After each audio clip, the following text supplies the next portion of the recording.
Bonjour à tous, bienvenue dans une étude de cas, c'est Séverine et Benoît, médecins et informaticiens qui cherchent à compléter leur pension de retraite.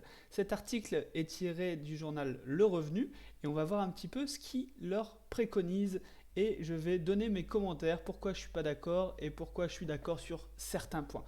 Allez, c'est parti tout de suite.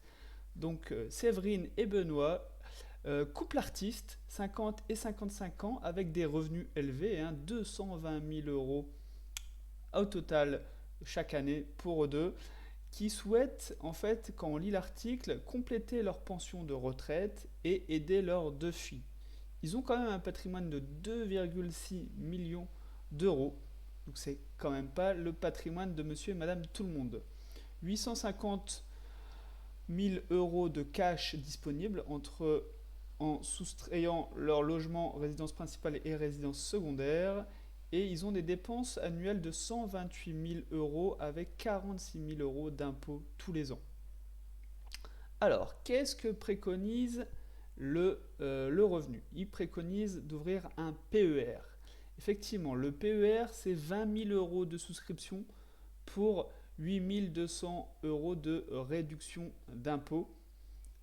C'est le maximum qu'on peut avoir, sachant que donc le PER, on peut rattraper, on a un montant maximum qu'on peut mettre dans son PER tous les ans, mais on peut rattraper jusqu'à 3 ans d'arriéré. Euh, donc 20 000 euros de souscription pour espérer un gain de 8 200 euros de réduction d'impôt. J'en parlerai plus tard comment ça fonctionne parce que en fait l'impôt est juste décalé au moment où on va retirer ces sous du PER. Voilà.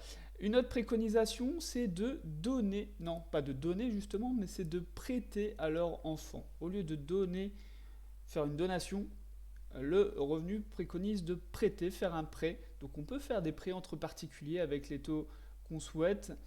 Et donc eux, ils proposent ça. Et donc, moi, tout de suite, pourquoi je suis pas d'accord? Donc, on va entamer tout de suite la partie je suis pas d'accord. Je suis pas du tout d'accord de donner, de prêter, prêter au lieu de donner. Alors là, je comprends vraiment pas la raison de pourquoi prêter et pas donner. Le revenu insiste pour qu'ils ne se mettent pas en difficulté. C'est vrai, le but c'est pas de donner et après d'être soi-même en difficulté, en manque d'argent. Mais là, ils ont 54, 55 ans, des revenus conséquents, un patrimoine élevé, donc sachant qu'on peut donner 131 865 euros de dons tous les 15 ans à ses enfants sans fiscalité, donc s'ils donnent 131 000 euros à leurs deux enfants, il leur reste encore largement de quoi vivre pour leurs prochaines années. hein. On n'impacte pas significativement leur patrimoine. Donc je ne comprends pas. Euh, Surtout qu'il leur reste encore quelques années de travail pour encore regagner de l'argent. Non, je ne comprends pas. Alors, la troisième préconisation dont je ne suis pas d'accord, pourquoi alors, je ne suis pas d'accord non plus par leur troisième préconisation, qui leur disent de réduire le montant à épargner chaque mois. Réduire le montant à épargner chaque mois. Et oui, pour le revenu, ce couple épargne un petit peu trop et il faudrait qu'il se diversifie dans le vin. C'est un investissement plaisir, le vin. On ne cherche pas à gagner de l'argent, c'est se créer sa propre cave. Si on n'est pas passionné, ça ne sert à rien. Un investissement plaisir, ce n'est pas fait pour gagner de l'argent, c'est pour se faire plaisir. Donc c'est pas du tout un investissement, ça ne devrait pas être une préconisation d'investissement, franchement. En plus, je ne sais pas pourquoi ils leur ont parlé de vin, parce que c'est un couple plutôt d'artistes. Donc vraiment, s'ils veulent se faire plaisir avec des petits achats plaisir, ça peut être plutôt dans l'achat d'œuvres d'art. hein. Mais il faut prendre conscience d'un tas de trucs quand on détient des œuvres d'art. Déjà le mode de détention, combien ça va nous coûter, si on doit les mettre au coffre, si on doit les sécuriser dans son logement. Tout ça, ça va être contraignant en fait sur ce type d'actif, hein, sur ce type d'investissement, si on peut dire. Voilà, alors mes propositions, très importantes. Je pense qu'on l'a fait un peu à l'envers. La première étape pour savoir de combien on a besoin à la retraite, c'est de faire un plan, un budget. Hein. Il ne faut pas faire les choses à l'envers, il faut définir un budget de vie à la retraite.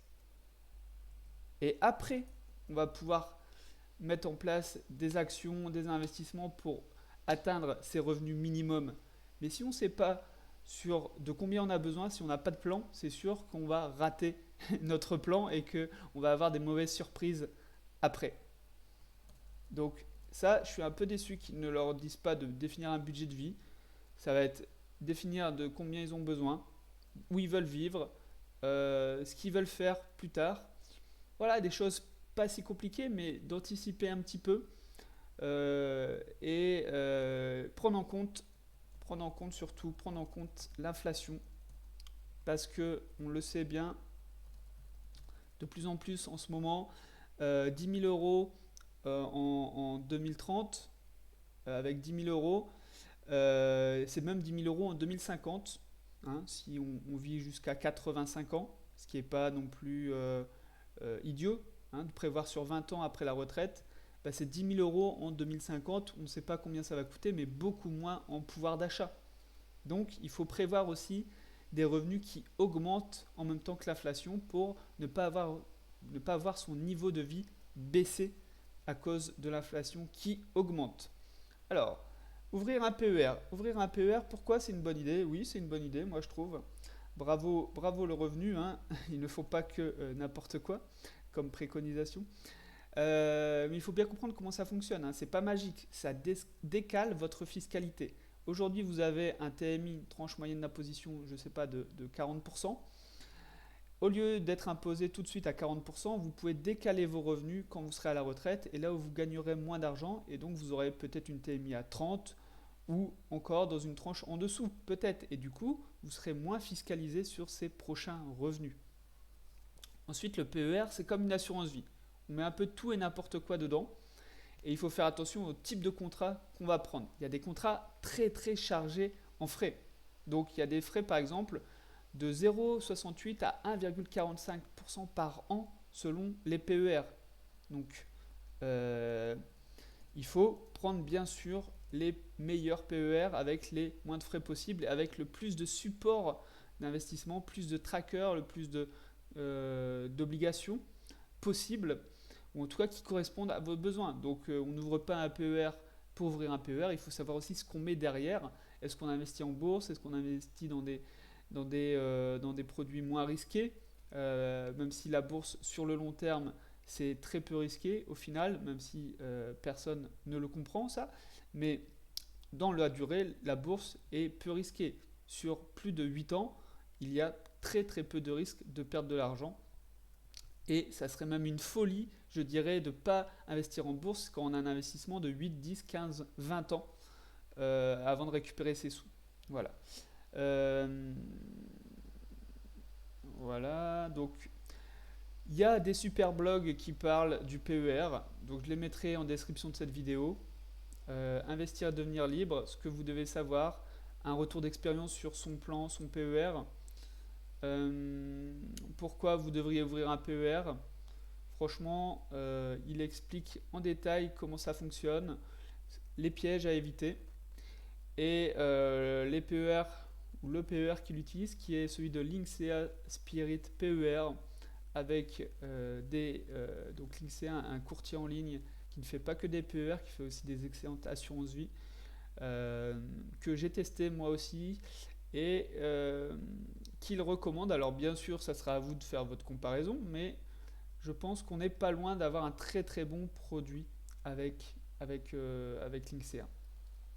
Ensuite, si on veut augmenter ses revenus à la retraite, il faut penser à se créer d'autres sources de revenus.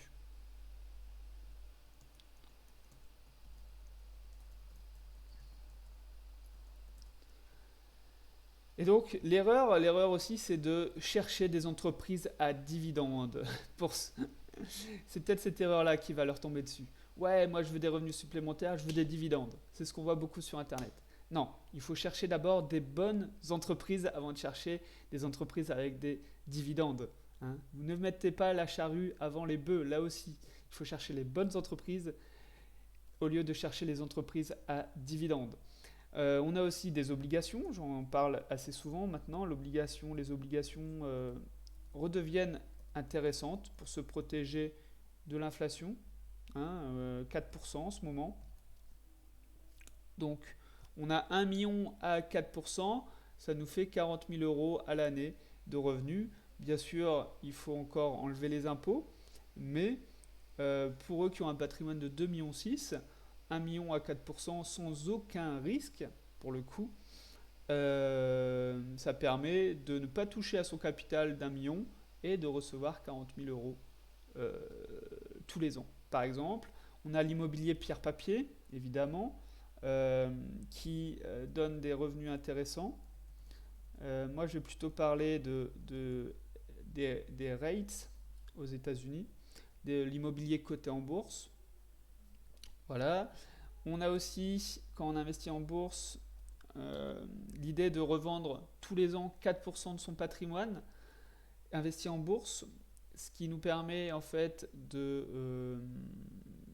là aussi de vivre en fait de ces investissements, parce que en moyenne la bourse c'est plus de 8% de moyenne de performance par an. Si on récupère 4%, normalement petit à petit notre patrimoine continue quand même à grossir et on retire une certaine partie. Et puis se créer d'autres sources de revenus, il faut le penser, c'est aussi réduire ses dépenses. Ça nous permet d'augmenter nos revenus. C'est un autre moyen d'augmenter vos revenus. Voilà un petit peu pour le tour de cet article, le revenu, comment compléter sa pension de retraite. Chaque cas est différent, chaque situation est différente, chacun a des objectifs différents et il faut le planifier. Donc, si vous avez des questions, n'hésitez pas à me les demander à nathan@investirpourréussir.fr. Je réponds à toutes vos questions sur des projets d'investissement, des projets de transmission, des projets de retraite. Voilà, je suis disponible. Moi, je vous dis à la prochaine.